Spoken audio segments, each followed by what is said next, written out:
টানা ভারী বৃষ্টি ও বাঁধ খুলে দেওয়ায় ভারত থেকে নেমে আসা উজানের ঢলে ফেনী, নোয়াখালী, কুমিল্লা, লক্ষ্মীপুর, ব্রাহ্মণবাড়িয়া, কক্সবাজার, খাগড়াছড়ি, চট্টগ্রাম, হবিগঞ্জ ও মৌলভীবাজারে দেখা দিয়েছে ভয়াবহ বন্যা। বন্যার পানিতে লাখ লাখ মানুষের বাড়িঘর, ফসলি জমি তলিয়ে গেছে। এসব এলাকায় তৈরি হয়েছে মানবিক বিপর্যয়। এর মধ্যে 4 জেলায় 8 জনের মৃত্যুর খবর পাওয়া গেছে। আরও অনেক হতাহতের আশঙ্কা করা হচ্ছে।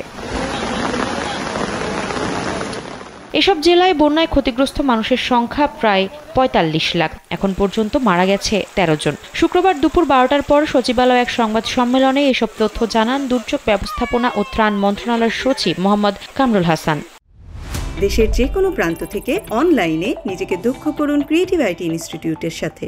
বন্যা কবলিত এলাকায় আবহাওয়া পরিস্থিতি সম্পর্কে শুক্রবার সকালে আবহাওয়াবিদ মনোয়ার হোসেন জানান, সারা দেশেই কম বেশি বৃষ্টি হবে। চট্টগ্রাম বিভাগ সহ কিছু অঞ্চলে মাঝারি থেকে ভারী ও অতি ভারী বৃষ্টির সম্ভাবনা রয়েছে। আগামী রোববার পর্যন্ত এ পরিস্থিতি থাকতে পারে বলে জানিয়েছেন তিনি।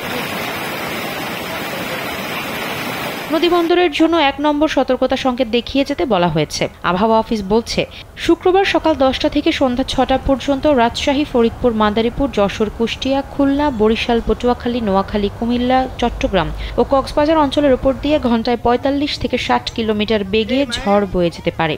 এখন বিপদসীমার উপর দিয়ে বইছে এমন স্টেশন 11টি। সিলেটের বিয়ানীবাজার উপজেলার শেওলা ইউনিয়নে কুশিয়ারা নদীর পানে বিপদসীমার 2 সেন্টিমিটার, শেরপুর সিলেট অঞ্চলে 10, মারকুলি এলাকায় 7, মনু নদের মনু রেলওয়ে ব্রিজে 29, খোয়াই নদের বাল্লা এলাকায় 199, হবিগঞ্জে 165, গোমতী নদী কুমিল্লায় 119, দেবিদারে 53, হালদা নদী নারায়ণহাটে 110 ও পাঁচপুকুরিয়া এলাকায় বিপদসীমার 37 সেন্টিমিটার উপর দিয়ে পানি প্রবাহিত হচ্ছে।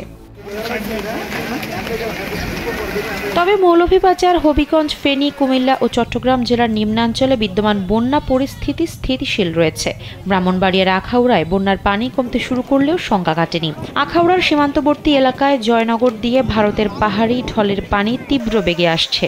মূলত উপজেলার হাওড়া নদী ও আগরতলা সংযুক্ত আখাউড়া ইমিগ্রেশনের পাশ দিয়ে বয়ে যাওয়া জাজিরা, কাটা ও কালন্দি খাল দিয়ে ভারত থেকে পানি ঢুকছে। তবে ভারী বৃষ্টি না হওয়ায় সিলেটে নদ নদীর পানি কিছুটা কমেছে। এখনও জেলার কুশিয়ারা নদীর 4 পয়েন্টে পানি বিপদসীমার উপর দিয়ে প্রবাহিত হচ্ছে।